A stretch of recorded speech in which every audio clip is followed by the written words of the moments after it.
Hello, welcome back to E&E Teachers. My name is Miss Redacted. Today we are going to be doing some political cartoon analysis. These are cartoons about American imperialism. So if you know nothing about American imperialism, that is totally fine. I'll be giving you context throughout the video. If you are a child and your teacher sent you here, hello, I hope you're having a great day.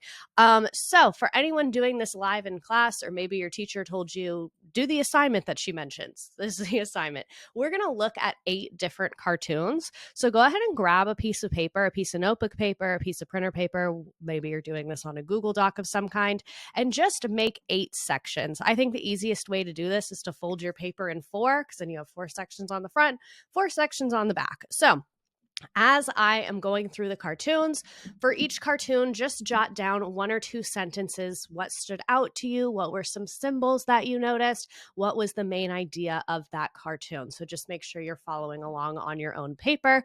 If your teacher asked you to do that, if your teacher asked you to do something else, hopefully they are there giving you directions for that right now. So this is the first one I want to talk about. This is from 1898. Most of the cartoons we're going to look at are from around this time, kind of the turn of the century. So this was originally published, like I said, 1898. The title of it is 10,000 Miles Tip to Tip, because the artist's signature is not legible. That is why handwriting is important, kids. But it was attributed to the Philadelphia Press. So let's go ahead and get into it. That's our source for every cartoon I am going to be giving you. The source, so we can know, where did this come from? Did someone make this way later? Or did someone make this during the time that this was happening? And this was made during the imperialism era. So if we look at the map, when we look at a cartoon, it's great to look for words first. And we already see the caption, 10,000 miles, tip to tip, Philadelphia Press. So tip to tip, it looks like they're talking about that eagle. And the eagle very often represents the United States. That is a symbol. And then it's literally standing on the United States. And when we look at this cartoon, generally things that are really big symbolize something that is powerful. So it looks like the US is getting a lot more powerful in 1898. And it looks like the US is growing, because you see the eagle is reaching much further than the actual continental land of the US. Because you can see all these areas: Puerto Rico, Hawaii, Manila, which is in the Philippines, Samoa, some of these Pacific island nations that the US did imperialize. And for anyone that does not know what imperialism means, I kind of probably should have started with that. Imperialism is when one nation takes over another place and they start controlling that area. Kind of the same way the British used to own America, and like we were the colonies under the British. That's an example of imperialism. So the US is growing and taking over more land and extending their control over these areas. That's what I would say the main idea of this cartoon is. It's showing that America is getting bigger and more powerful. And if you look, it looks like America's reaching over the entire globe. So that's just kind of like an intro to what is imperialism and what is America doing during this time. And you might be asking yourself, why do we care? Like, why would America want to go out and overtake these smaller pieces of land? It's really about money and resources a lot of times. A lot of times we like to take natural resources from those areas and use those natural resources like rubber, certain types of food. We like to use them and sell them in the United States. A lot of people also have religious motivations for imperialism, which we'll talk about in some of the other cartoons. So this is another cartoon. Let me see if I can make myself, a little bit smaller. I love this cartoon. So this is from 1899. The source is Judge Magazine. You will see a lot of these come from Judge Magazine. This cartoon, let's look at our little caption down here. That's the best place for us to start. A lesson for anti-expansionist. So let's break down. What do we think an anti-expansionist is? An expansionist means to expand. So an expansionist is probably going to be pro-imperialist. They want our country to expand and get bigger. An anti-expansionist is someone who does not like imperialism. They do not want us to expand. So this says a lesson for anti-expansionist, showing how Uncle Sam has been an expansionist first, last, and all of the time. And the artist here is Victor Gallum. So let's look at what Victor Gallum is trying to show us. When we look at the United States over time here, there's this little timeline at the bottom. 1783, the Union started with 13 states and area in, I think that says 349,845 square miles. So it's showing back in 1783, right after the Revolutionary War, we were like a little baby country. and it's literally a baby. And then it's showing us getting bigger and bigger over time. So you see in 1803, we were 17 states and we did the Louisiana Purchase. And then in 1819, we're 22 states. Florida was given to us by Spain. And you just see Uncle Sam getting bigger and bigger and bigger over time. So the viewpoint of this cartoon, the artist is kind of trying to say, hey, all you people that think imperialism is bad, you're late, because we've been growing since day one. Since America was a baby, our vision and our goal has been to grow and to get bigger. So y'all need to check yourselves, because we're going to keep growing. And then when you get all the way to 1899, the United States has come into possession of valuable colonies. Like I mentioned, imperialism is about taking land and turning it into a colony. Cuba, the Philippines, and Puerto Rico were acquired around this time. I could make a whole nother video talking about the details of that, but just for the purpose of this cartoon, just know we acquired them. Another important thing you see here is Uncle Sam is holding this boat under his arm. That boat is supposed to represent our Navy. That is a really big reason why the US wanted to take over. Because if you get on a boat, can you just drive around for years without stopping? No, you need to stop for food and for fuel and for water. So when we took over, let me go back to our last one. So when we took over all these little islands, that was really valuable for our Navy, because now we have more naval bases. So this cartoon is showing that Uncle Sam is doing this partially to grow our Navy. That's why he has that ship. And then you can see all these other arms here. Now that Uncle Sam is really big and super powerful, everyone wants to be his friend. Who are these people? If you read their sleeves, it's kind of hard to see, but it says Russia, Germany, Italy, France, England, lots of other countries. Because now that we are getting more powerful, everyone wants to be our friend. Everyone wants to trade with us. This is us asserting ourselves as a world power. And let's talk about Uncle Sam for a minute. Uncle Sam is not a real person. This is his fit. Anytime you see a guy with the blue jacket and the red striped pants, that usually represents Uncle Sam. He is just meant to represent America. So in this cartoon, you can see Uncle Sam is getting bigger over time, showing that America is getting more powerful. If Uncle Sam looks really happy, that means America's doing pretty well. If Uncle Sam looks really sad, that means something bad is happening. So Uncle Sam is a very real symbol throughout American history, but it's not referring to any one individual president or anything like that. So I would say the main idea of this cartoon is that our country, the United States, is getting much more powerful over time, and we've been expanding since day one. And now that we are powerful, that's leading to more alliances. Because you can see this last little box, it says, and now all the nations are anxious to be on friendly terms with Uncle Sam. Moving on to this cartoon, this does have a lot of very offensive racial drawings in it, which is not super shocking. It was made in 1899, not really known for its equality. And this cartoon is kind of showing us another one of those motivations for imperialism. So I already mentioned that business and trade is a motivation. We talked about the Navy being a motivation. Another motivation is something that is called the white man's burden. This is also by Victor Gallum. Let's break down what the white man's burden is. The white man's burden is very rooted in racism. So a lot of Americans wanted to engage in imperialism because they thought America was the best, and America needs to show every other country how to live. So they would look at people in other nations and be like, they don't speak English, they don't read the Bible. That's what I do. They should be doing that. And you can have your own feelings about that. You are entitled to your own opinion about that. We're going to stick to what's in the cartoon. So a lot of people felt like Americans were destined to go take over the world and make everybody like us. So that's Uncle Sam again that you see. This guy in the red, that is supposed to represent England. That's Great Britain's version of Uncle Sam. And you can see they have all of these foreign people in these baskets. These people represents areas that were imperialized. So this offensively drawn Chinese person, England was very involved with China. I don't know all the details around that.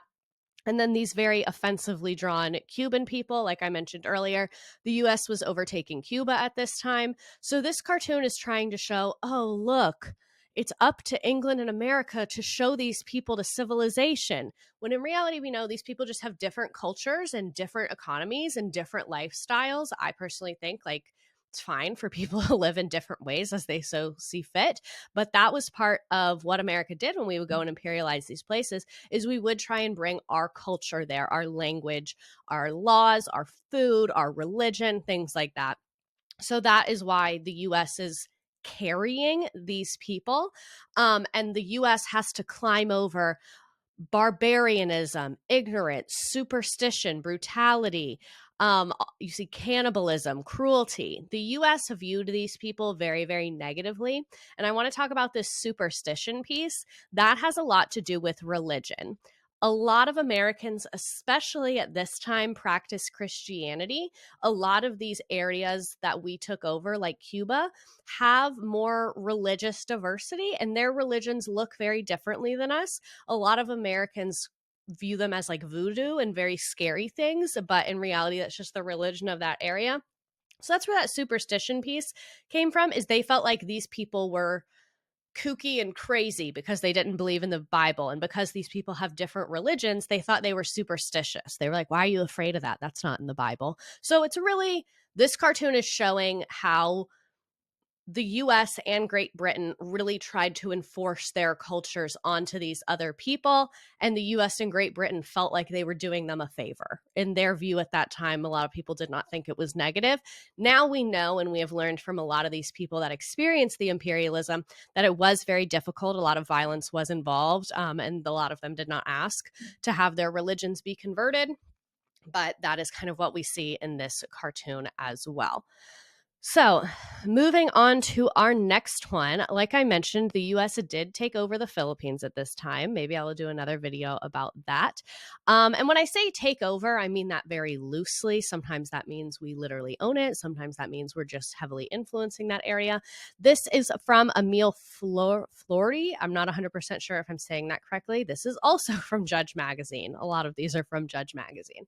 So let's start with our caption and with some text. At the bottom, you can see it says, and after all, the Philippines are only a stepping stone to China. And then you can see there's the United States, there's the Philippines in the middle, and then here's China over to the right. And it looks like Uncle Sam is taking lots of products. Like I mentioned, a big motivation for imperialism was trade. So you can see Uncle Sam is taking, like I mentioned, education, religion, but also taking products like steel rails, bridges, mowing machines. Because once most Americans bought their lawnmower, you don't buy a new lawnmower every single year. So a lot of companies wanted to start selling these things to other countries. And then you can see China wanted 100,000 bridges, 500,000 engines, cars, rails, sewing machines, all these products that, from the perspective of this cartoon, this Chinese man looks like he's like, hey, come on over here. We're so excited. So this cartoon, I would say the main idea here is kind of that the US was using the Philippines to trade with China. Because when you look at this cartoon, is Uncle Sam looking at the Philippines that he took over? No, Uncle Sam is looking at China. And again, that trade is technology limited because we can't take a ship in the 1800s. We can't take a ship straight from America to China. The Philippines is a naval-based stopping point for us. So a lot of our motivation to be overtaking these smaller islands is to use them as naval bases. And that's kind of what this cartoon is showing us, that we're using the Philippines as literally a stepping stone to get into China. This is called Another Shotgun Wedding, Neither Party Willing by C.J. Taylor. This is about the U.S. Overtaking Hawaii. Hawaii used to be its own independent country, and the U.S. did overtake it. Again, could have a whole nother video about that. But when you look at this cartoon, let's look at who's who and what's going on. So you can see this is McKinley. President at the time was McKinley. So the president is the one doing the marrying. He looks like he's like the pastor doing the marrying. The marriage is between Hawaii. You can see on her belt, it says Hawaii, and Uncle Sam. Neither of them look too thrilled to be there. And then you can see this military guy overseeing this marriage. So I want to zoom in a little bit here so you can see kind of the traditional Hawaiian stuff that she is wearing. And then Uncle Sam does not look too thrilled either. This is because a lot of Americans were not necessarily in favor of this. A lot of Americans were looking at our government and they were like, hey girl, we have problems in America. Like, why are you going out and taking over all these places when like we have a lot going on right here? So that's why the president is really into it, but Uncle Sam is like, oh, I don't really know. And then you can see that the military is kind of enforcing it in this cartoon. So this is one of my favorite cartoons ever because it just has so much detail. We're going to go like corner by corner and break this down. I could talk about this for hours. So the artist is Louis Darrell Premel. I don't know if that's a man or a woman, but they were alive during this time. This was published again, 1899. That's when a lot of imperialism was going on. And this cartoon is called School Begins. So when we look at this, you see Uncle Sam is the teacher. The students do not look particularly thrilled to be there. Uncle Sam does not look like the nicest person alive. So let's break down all the different parts of this cartoon because there's so much detail there. So actually, let's look at Uncle Sam first. Uncle Sam has this book, says U.S. First Lesson in Self-Government. And then you can see here it says the same places we've been talking about: Cuba, Puerto Rico, Hawaii, the Philippines. So let's get into some of these details. So just how we looked at in the White Man's Burden cartoon, these countries are drawn in a very offensive way. They're drawn in a way that makes them look not very smart, not very well behaved. They're drawn in a way that if you actually go to Cuba, that's not what people look like. They're drawn in a way to make them look like babies that need someone to take care of them, not as like independent people that can live on their own as they have been. So these countries are drawn in a way that it's like, oh, Uncle Sam has to help them. Look, they don't know anything. We have to help them. And then when you look at the students in the back of the classroom, see, these are the girls that are back here. They're drawn as perfect students. Their clothes are clean. They're sitting nicely. Their hair is done nicely. They have their little books. And this is showing the U.S. states. You see Arizona, California, Texas, New Mexico. And they're basically showing, look, all the Americans are being so good and perfect. So we need to make you terrible students up front. We need to make you like them. So that's that idea of the US going and imparting our culture on those people and trying to like forcibly assimilate those people. Let's move to this one on the far right. So this is a Native American student, and you can see they're being completely excluded because Native Americans have often been very oppressed by the United States government. So that's why the Native American student is sitting all the way over by themselves. And then you can see outside of the classroom is this Chinese student. The U.S. had a lot of limits on Asian immigration at this time, and we did not allow immigrants to come in from Asia for a while and had some pretty discriminatory laws towards Asian immigrants. So that's why the artist drew this Asian student. I believe they're depicting them as Chinese because of the Chinese Exclusion Act, but I'm not 100% sure. But that's why they depicted them outside the classroom. So this artist is showing us the Native Americans, the indigenous Americans, they're not getting equal access to education. And then Chinese immigrants are being completely barred out. Let's move to this gentleman on the top left. You can see him right here. He is cleaning the window. His cartoon, like his face, is kind of drawn the way that minstrel shows were done in the South. Minstrel shows were very racist. I don't want to call them comedy because they're just racist, but at the time people thought they were funny. Shows that they would have in the South. So the artist is trying to show us Black Americans don't even get an access to education. Black Americans are being held way back in the back of the room and being forced to do this kind of labor. And just for context, 1899, slavery had ended about 35 years before. So slavery is still very fresh in our history.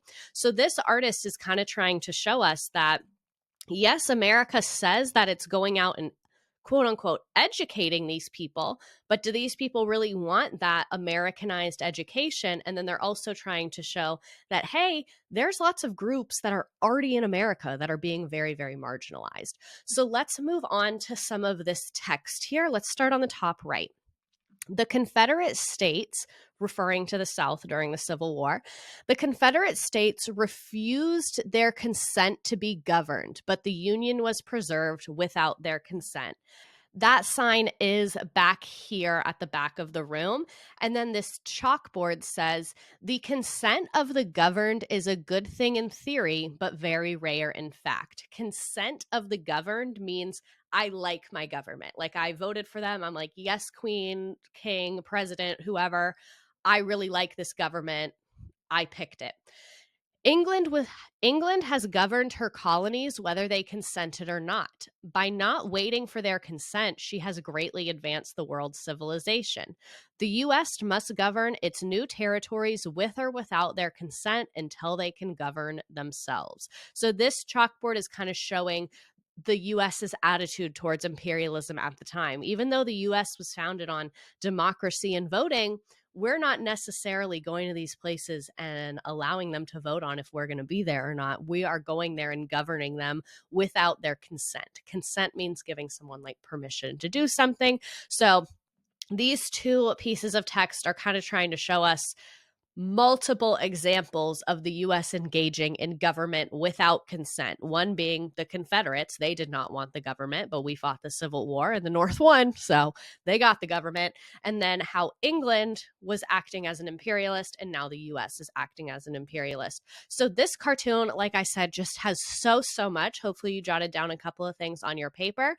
But to me, the main idea and the focus is that the US is imperializing and governing nations without their consent, despite many issues the US is facing internally as well. So, this is a political cartoon depicting President Theodore Roosevelt using the Monroe Doctrine to keep European powers out of the Dominican Republic.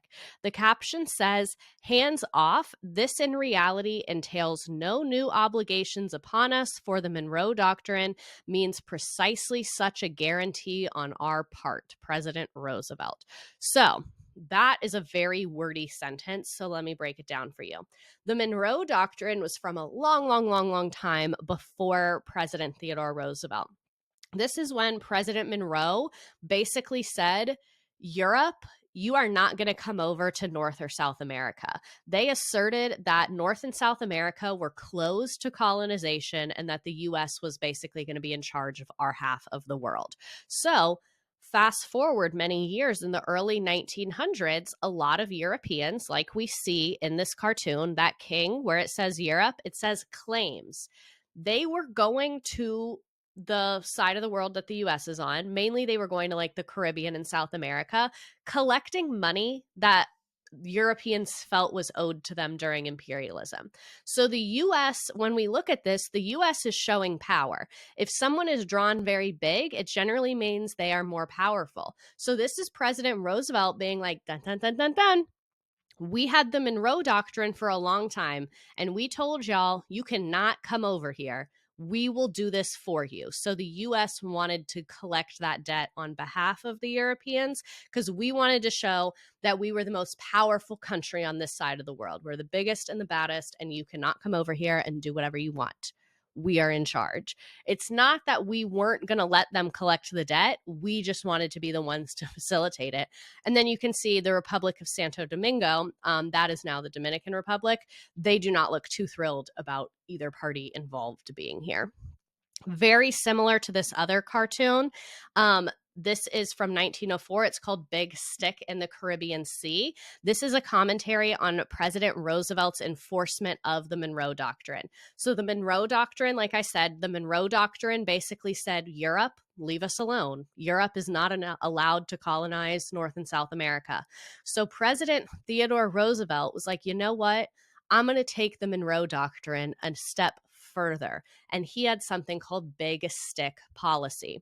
Big Stick policy means showing that you have a powerful military. So when you see Roosevelt walking around the Caribbean Sea, and when you look at the caption, it says the big stick in the Caribbean Sea, Roosevelt looks very powerful. He can walk all over these countries. So you can see Cuba, Mexico, Venezuela, Panama. And then when you look, all of these ships say things like the receiver, the sheriff, debt collection. Big stick policy means we're going to go collect that debt for Europeans. We're going to bring a huge military. Not because we want to fight or use the military, but we were doing that to be intimidating. That's why it's called big stick policy. Because if someone walks into your room with a giant baseball bat, you're going to be like, whoa, man, what's going on? So big stick policy, you can see Roosevelt is being like, hey, no problems. We just want to collect debt. And the US is trying to assert themselves as the most powerful nation in the Western Hemisphere. The Western Hemisphere is North, South, and Central America. It's like our half of the globe. So I hope that this was helpful, teachers. I hope that you enjoyed this video. Students, I hope that you learned something and we're filling in your little paper as we moved. I think that imperialism is a really interesting and controversial thing in American history. I was excited to be able to share this with you and kind of show you how people were feeling at the time, how news was shared about this at the time. And like I said, I hope that you got something out of this, and thank you for watching E&E Teachers.